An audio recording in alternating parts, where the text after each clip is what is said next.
पढ़ा हुआ याद नहीं रहता।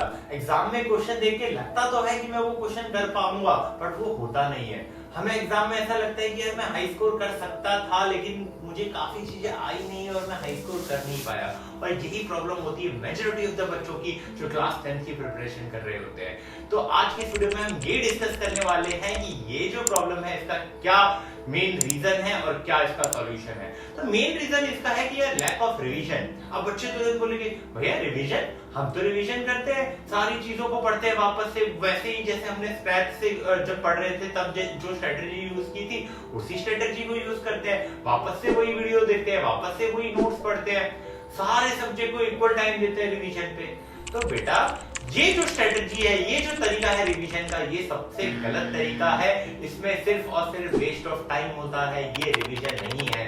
रिवीजन का ये बिल्कुल मतलब नहीं होता कि आप वापस से सारी चीजों को करें, वापस से वही चीजें करें जो आपने पहले की थी। तो जो पहले किया था उस टाइम का क्या यूटिलाइजेशन हुआ। रिवीजन का मतलब है रीविजुलाइज करना। आपने चीजें पढ़ी है, वापस से उसे रिकॉल करना, वापस से उसे रीविजुलाइज करना कि आपने उस टॉपिक में या उस कंसेप्ट में क्या पढ़ा था। रिवीजन का ये मतलब बिल्कुल भी नहीं होता जो आप अभी तक समझ रहे थे। तो अभी मैंने एक चीज क्लियर कर दी कि रिवीजन का मतलब क्या होता है। अब जब भी हम रिवीजन करते हैं तो हमें हमेशा ये पता होना चाहिए कि रिवीजन क्यों कर रहे हैं, what is the goal of doing revision. तो देखिए यार, जब भी हम रिवीजन करते हैं ना तो उसके दो मेन पैरामीटर्स होते हैं, दो मेन गोल्स होते हैं। पहला मेन गोल होता है कि आपने जो पढ़ा है तो उससे आपकी सब्जेक्ट नॉलेज इंक्रीज हो। तो पहला तो होता है कि भाई हमने अपनी सब्जेक्ट नॉलेज इंक्रीज करनी है। दूसरा क्या होता है, दूसरा हमारा गोल होता है, दूसरा हमारा टारगेट होता है कि हम एग्जाम परफॉर्मिंग कैपेबिलिटीज को इंप्रूव करें। यार जब मैं कोई टॉपिक पढ़ रहा हूं तो उसको इस तरीके से पढ़ूं कि इस टॉपिक में से अगर ये क्वेश्चन आएगा तो मैं ये लिखूंगा, अगर इससे ये क्वेश्चन आ रहा है तो मैं ये लिखूंगा। तो इससे क्या हो रहा है कि हम अपने आप को प्रिपेयर कर रहे हैं एग्जाम के लिए कि अगर एग्जाम में कभी कोई ट्विस्टेड क्वेश्चन पूछा जाए तो हम ऑलरेडी उसके लिए प्रिपेयर्ड हो। ऐसा होता है ना यार, एग्जाम में आप एग्री करोगे, जो एग्री करता है प्लीज कमेंट में यस जाके लिख दो, ठीक है। और कब आपके साथ क्या हुआ वो भी मेंशन कर दो कि यार एग्जाम में कोई ट्विस्टेड क्वेश्चन देखा और एकदम से ब्लैंक हो गए और उसके बाद भी जो क्वेश्चन आते थे वो भी नहीं हुए। इसीलिए जब मैं रिवीजन करता हूं और जब मैं अपने आप से क्वेश्चन पूछता हूं कि अगर इससे ऐसा क्वेश्चन आया तो मैं क्या लिखूंगा, और जब मैं अपने आप को आंसर देता हूं तो मैं एग्जाम के इन टफ सिचुएशन के लिए अपने आप को प्रिपेयर कर रहा होता हूं। जब मैं ऐसे टफ सिचुएशन में आता हूं तो मेरा रिएक्शन सिर्फ ये होता है कि मैं आंसर लिखूंगा, बात खत्म। तो मेरे लिए वो पेपर टफ नहीं होता है। इसीलिए अपने आप को पहले से ही एग्जाम के टफनेस के लिए प्रिपेयर करना है। तो चलिए अब डिस्कस करते हैं कि रिवीजन भाई करें कैसे, क्या टेक्निक यूज करें, क्योंकि जो टेक्निक हम यूज कर रहे थे वो तो आपने मना कर दी। तो क्या टेक्निक यूज करें भैया, आप ही बता दो। तो पहली टेक्निक है ब्लटिंग। ब्लटिंग ये क्या होता है भाई? ब्लटिंग एक ऐसी टेक्निक है, यहाँ पर आप क्या करोगे, मान लो आपने कोई कंसेप्ट पढ़ा है, एक ब्लैंक पीस ऑफ पेपर ले लो और उसमें उसी सीक्वेंस में सब लिख दो जिस सीक्वेंस में आपने पढ़ा था, जिस सीक्वेंस में आपने उस टॉपिक को पढ़ा है, सारी चीजें उसमें मेंशन कर दो। बाद में क्रॉस चेक करो, कुछ चीजें रह गई हो तो उसे वापस से वहां पर मेंशन कर दो। तो यहाँ पर हुआ क्या यार, आपने कोई चीज वापस से थोड़ी पढ़ी, आपने उसे रिकॉल किया। यहाँ पर एक्टिव रिकॉलिंग का यूज हुआ है कि आपके ब्रेन में जो चीज पड़ी हुई थी, जो आप भूल गए थे, उसको आपने वापस से रिकॉल किया। और कुछ चीजें ऐसी होंगी कि भाई आपको नहीं याद आई होगी तो बाद में आप उसमें ऐड ऑन कर दोगे। और इस तरीके से जब आप रिवीजन करते हो तो आप अपने ब्रेन पे जोर डालते हो कि भाई जो पुरानी चीजें आप भूल गए थे उसे याद करो। तो इस टेक्निक को यूज करके जब रिवीजन आप करते हो तो 100% रिजल्ट आपको इसका मिलता है। दूसरा क्या होता है भाई, दूसरी टेक्निक है फिंगर बेस्ड रीडिंग।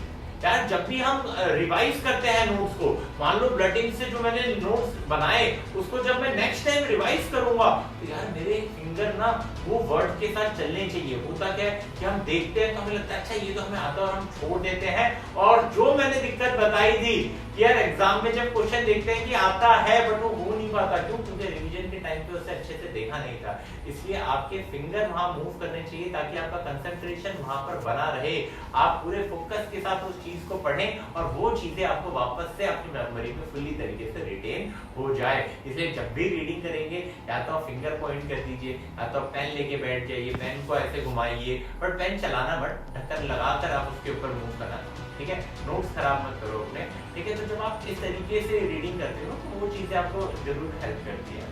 एंड तीसरी टेक्निक के बारे में बात करते हैं कि बी योर ओन टीचर।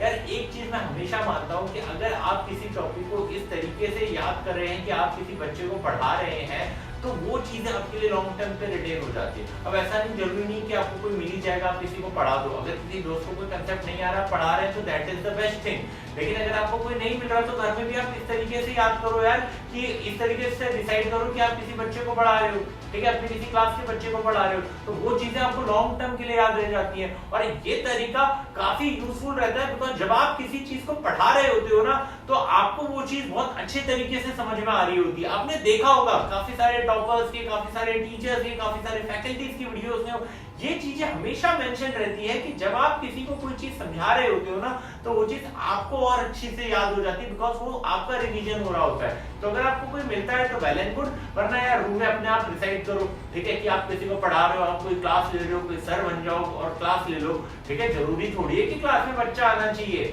ठीक है, आप क्लास लेना स्टार्ट कर दो, ठीक है। तो ये टेक्निक से जब आप याद करते हो, जब आप रिवीजन करते हो तो उसका एडवांटेज काफी मिलता है।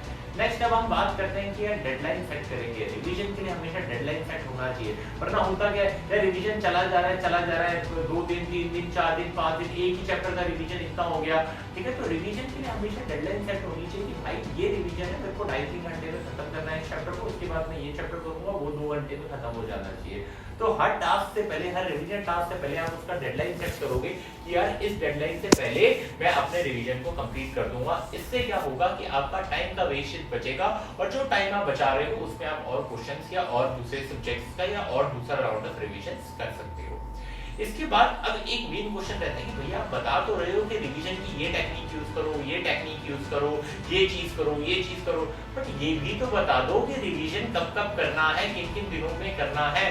तो भाई सुन लो, यहाँ पर आप यूज करोगे स्पेस्ड रिपीटिशन, ठीक है। ये टेक्निक क्या बोलती है, ये टेक्निक ये बोलती है कि कोई भी चीज आपने पहले दिन पढ़ी है तो उसके बाद आप इसे तीसरे दिन पढ़ोगे, फिर 7वें दिन पढ़ोगे, फिर आप इसे 15वें दिन पढ़ोगे, 21वें दिन, 30वें दिन, 45वें दिन और 60वें दिन, ठीक है। अब जरूरी नहीं कि हर दिन आप पढ़ ही रहे हो कि नोट्स उठाया और नोट्स ही नोट्स पढ़ रहे हो, ऐसा नहीं है। मान लो पहले दिन आपने ब्लटिंग टेक्निक यूज कर ली, ब्लैंक पीस ऑफ पेपर में लिख दिया, जब आप अगली बार इसका रिवीजन करने जाओगे उस मेंशन दिन में तो आप उससे रिलेटेड कुछ क्वेश्चंस कर लो, फिर उसके बाद सैंपल क्वेश्चन पेपर कर लेना, फिर उसके शॉर्ट नोट्स पढ़ लेना, फिर उसके और कंसाइज नोट्स बना लेना।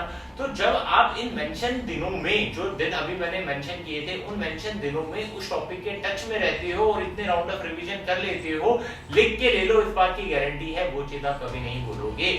लिख कर लो और उसको यूज करो, और अगर उसका बेनिफिट नहीं मिल रहा है तो वीडियो में आके वापस से कमेंट कर दो कि मुझे इस टेक्निक से बेनिफिट नहीं मिल रहा है।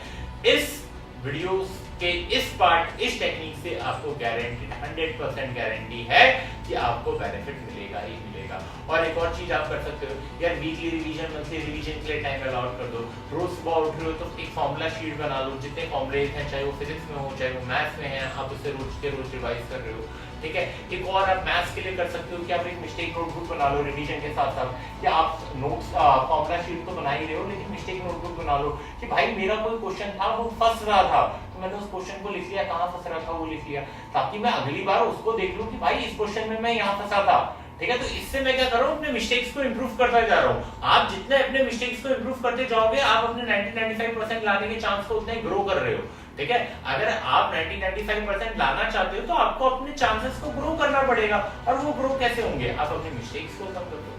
तो उम्मीद करता हूँ आज जो वीडियो में मैंने रिवीजन के लिए जो भी टिप्स एंड हैक्स बताए होंगे, जो भी टेक्निक्स बताई होंगी, जो भी तरीके बताए होंगे वो आपको पसंद आए होंगे। पसंद आए होंगे तो प्लीज कमेंट करके बताइएगा कि आपको ये वीडियो में जो भी चीजें बताई गई वो कैसा लगा। चैनल को सब्सक्राइब कर लीजिएगा यार, बहुत सारे एक्साइटिंग कंटेंट्स आने वाले हैं आपके हाफ ईयरली के लिए, बहुत सारी चीजें प्लान है जो अपलोड हो जाएंगी थोड़े दिनों में, ठीक है। तो चैनल को पक्का से सब्सक्राइब कर लीजिएगा। Thank you very much.